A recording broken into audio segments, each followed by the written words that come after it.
ఇక చంద్రబాబు విషయానికి వస్తే ఒక పెద్ద రాజధాని నిర్మించాలి, ఒక ప్రపంచంలో అతిపెద్ద నగరాన్ని, మహానగరాన్ని నిర్మించాలా, తద్వారా రాష్ట్రాన్ని అభివృద్ధి చేయాలి అనేటువంటి ఒక ఊహాజనితమైనటువంటి కార్యక్రమాన్ని తీసుకుని ఇటు రాజధాని నిర్మించలేకపోయాడు, తాత్కాలిక రాజధానిని నిర్మించారు. పేదవాడికి మాత్రం జరిగింది శూన్యం. ఒక సాంఘిక గిరిజన శాఖ మంత్రిగా నేను ఎస్సీ ఎస్టీ సప్లాన్ నిధుల్ని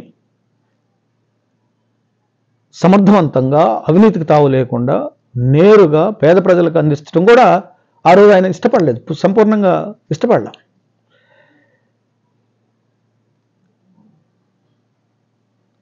పేదవారికి ఏదైనా చేయాలనేటువంటి తపన ఆయనలో కనిపించదు. ఎప్పుడు కూడా అభివృద్ధి చెందాలా, అభివృద్ధి చేయాలా, అభివృద్ధి ద్వారా పేదవాడు బాగుపడాలంటాడు తప్ప నేరుగా పేదవారిని వాళ్ళ కాళ్ళ మీద వాళ్ళు నిలబడాలి, వాళ్ళ కాళ్ళ మీద వాళ్ళు నిలబడి వాళ్ళు ఆర్థికంగా, రాజకీయంగా అన్ని రంగాల్లో ముందుకు రావాలనేటువంటి ఆ యొక్క సమసమాజ భావజాలం చంద్రబాబుకు ఉండదు.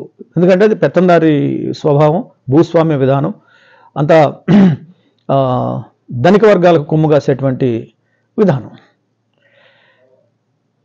ఇవాళ రాజధాని విషయం చూసుకుందాం. రాజధానిలో 51,000 మందికి పేద ప్రజలకి రాజధానిలో ఉండటానికి పట్టాలిచ్చి ప్లాట్లు కేటాయిస్తే ఇక్కడ పేదవాళ్ళు ఉండటానికి వీల్లేదు, ఇక్కడ ధనికులే ఉండాలి, ఇక్కడ అగ్రకులాలే ఉండాలి, అభివృద్ధి చెందిన వాళ్ళే ఉండాలా, పేదవాళ్ళు వస్తే ఇదంతా కూడా మారిపోతుంది, ఇదంతా ఒక అదేదో స్లమ్ అయిపోతుంది, వెనుకబాటుతనం వచ్చేస్తుంది, పేదవాళ్ళు ధనికులు ఒకే చోట ఉంటాం ఏంటని చెప్పేసి పేదవాళ్ళకి ఇచ్చిన ప్లాట్లను కేటాయిస్తుంటే దాన్ని అడ్డుకోవడానికి వాళ్ళు కోర్టుకు వెళ్ళి ఈ పేద ప్రజల పొట్టగొట్టారు. దీన్ని బట్టి మనకు స్పష్టంగా అర్థమయ్యేది ఏంటంటే జగనన్న ప్రభుత్వం పేదల పక్షాన నిలబడే ప్రభుత్వం, చంద్రబాబు ప్రభుత్వం ధనికుల పక్షాన కొమ్ముగాసే ప్రభుత్వం. ఇవాళ చూడండి, నామినేటెడ్ పోస్టులు తీసుకుందాం. 50% నామినేటెడ్ పోస్టులని ఎస్సీ ఎస్టీ బీసీ మైనారిటీలకు ఇచ్చినటువంటి ఘనత జగన్మోహన్ రెడ్డి గారిది.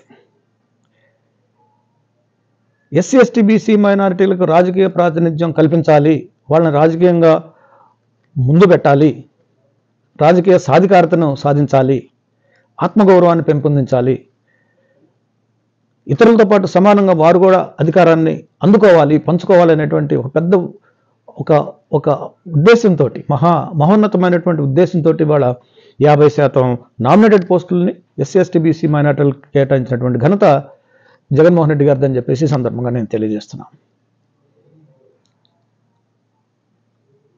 నామినేటెడ్ పోస్టులు ఇవ్వాలి, భర్తీ చేయాలంటే చంద్రబాబుకి అసలు ప్రాణమే ఒప్పుకోదు. మేము ఎన్నోసార్లు మా కళ్ళారు చూసాం. అట్లా పూర్తి భర్తీ చేయకుండా 5 ఏళ్ళు కాలం వ్యాపం చేసేస్తూ ఉంటాడు. ఇవ్వాలంటే ఆయనకి, ఒక పేదవాడికి ఒక పోస్ట్ ఇవ్వాలంటే ఆయన ప్రాణం అప్పదు. ఇది మనం స్పష్టంగా ఈ 2 ప్రభుత్వాల మధ్య తేడా మనం చూస్తూ ఉన్నాం.